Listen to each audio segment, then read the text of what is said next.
ang tunay na lalaki, sadyang weakness niya ang babae. Maaring maging inspirasyon at maging matagumpay ang lalaki nang dahil sa babae. At pwede rin na ito ang maging downfall ng lalaki. Hello guys! So, ang topic natin for today, mga karupukan ng lalaki pagdating sa babae. Tulad ng sinabi ko sa intro, sadyang marupok ang mga lalaki. Hindi ko nila lahat, pero karamihan. So, kung ikaw ay isang babae, panoorin mo ang video na ito para alam mo kung ano ang mga weakness ng mga lalaki pagdating sa inyo. So, without further ado,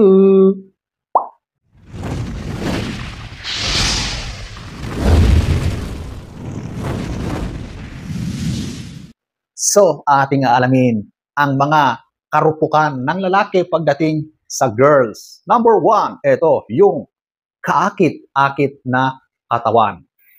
Ang lalaki, kapag nakakita ng sobrang kaakit-akit na katawan, lalong-lalo na yung mga hubad ng katawan, o di kaya yung mga katawan na nabalot lang ng isang manipis na tela na halos makita mo rin yung nasa loob ng tela, di ba? Mangangatog ang mga tuhod ng lalaki kapag nakakita ng ganyang imahe ng babae. Kaya di ba, ang dami-daming nagkalat na mga clubs or yung mga pinupuntahan ng mga kalalakihan tuwing gabi. Di ba talagang dinadayo nila yan para makakita ng mga ganyang katawan na kaakit-akit. Likas sa mga lalaki na yan ang isa sa mga hinahangad nila na gustong-gusto nilang makita. Kaya yung mga ganyang mga lugar ay sadyang dinadayo, pinupuntahan, pinaggagastusan nila yan para lang ma-relax at makakita ng bago. At para masatisfy nila ang kanilang mga mata, ang kanilang nararamdaman sa katawan.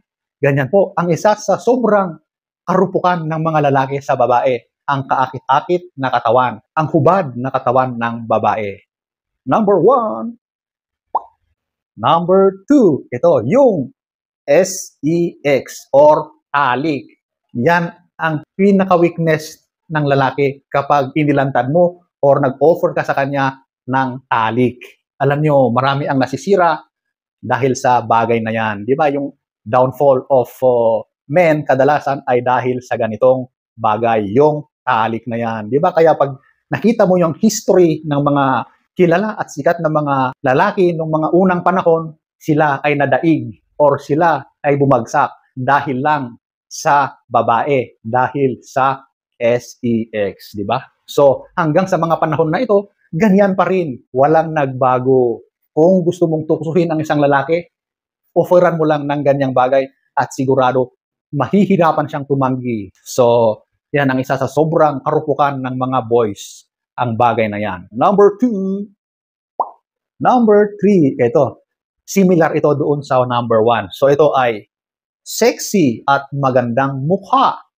Yan talaga. Dahil visual ang mga lalaki, yan talaga ang talagang tinitignan-tignan nila sa labas. Kapag may nakita silang sexing babae, sadyang sinusundan yan ng tingin hanggang sa mawala sa kanilang paningin. Sadyang isa yan sa mga kahinaan ng mga boys kapag nakakita ng mga ganyang figura ng katawan. At plus points pa kapag yan ay may magandang mukha, di ba?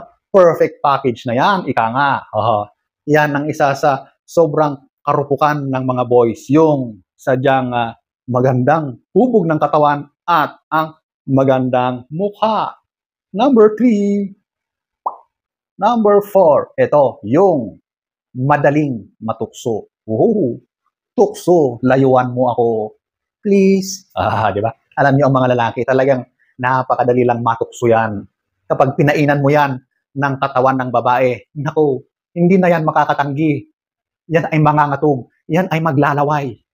At talagang hindi na niya mapipigilan at ikaw ay kanyang dadakmain. Ganyan ang lalaki. Kaya nga, di ba, may mga biro na naririnig tayo na kapag sinabing yung poste ng Meralco, nilagyan mo lang ng damit ng babae, ay pinatos na ng lalaki. Parang ganun yun. Yun ang isang exaggeration na example sa ganyang bagay, di ba? So talagang ang lalaki. Kapag tinukso mo yan at yung ino-offer mong panunukso ay SEX, nako, wala na. Bagsak na yan. Yan na ang kanyang downfall. Kung yan man ay masama, wala na.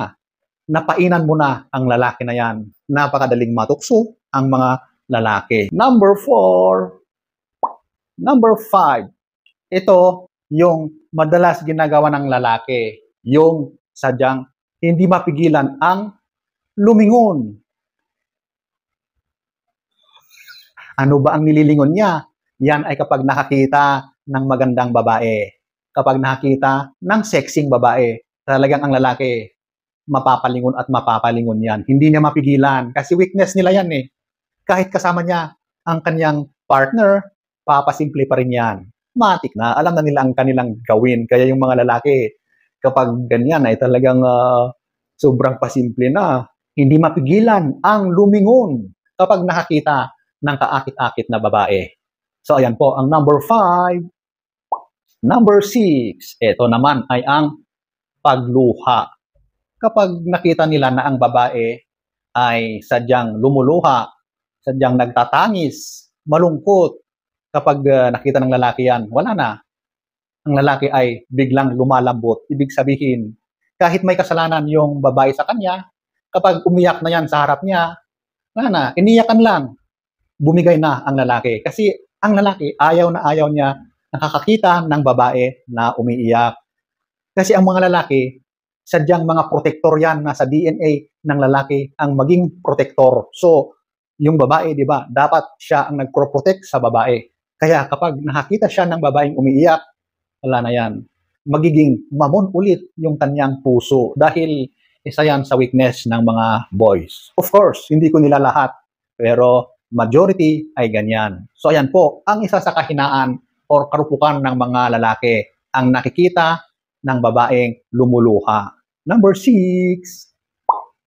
Number 7, ito yung nilalambing at pinupuri. Wow! Alam nyo, kapag nilalambing nyo ang lalaki, bigay na yan. Gustong-gusto namin yung kami ay nilalambing. Kasi sa paglalambing, di ba, kasama na yung intimacy, yung pagiging physical nyo sa isa't isa. Kasama rin yung pagpupuri nyo sa amin. Alam nyo yung pagpupuri, kahit yung mga maliliit na bagay na yan, kapag na-appreciate nyo at pinuri nyo, nabuboost ang aming ego. So, kapag binuboost nyo ang ego namin at sinasamahan nyo pa ng paglalambing, wala na, bumigay na kami sa inyong mga diskarte at mga galawan. Di ba? Kaya minsan nagiging sunod-sunuran na lang kami. Di ba? So, di ba ang bait-bait namin? So, alam nyo na ang mga technique. Number 7. 2,000 years later. So, ayan, ang mga karupukan, weakness ng mga lalaki pagdating sa mga girls. So, ladies, alam nyo na ang mga discarding gawin nyo kapag gusto nyong maakit or matukso ang isang lalaki. Di ba? Yung mga sinabi ko na yan, napakadali lang. Mangangatog na ang mga tuhod ng lalaki. At yan ay maging sunod-sunuran minsan sa iyo. O, di ba? So, sana ay nagustuhan nyo ang ating topic for today. Next story time. Don't forget to subscribe.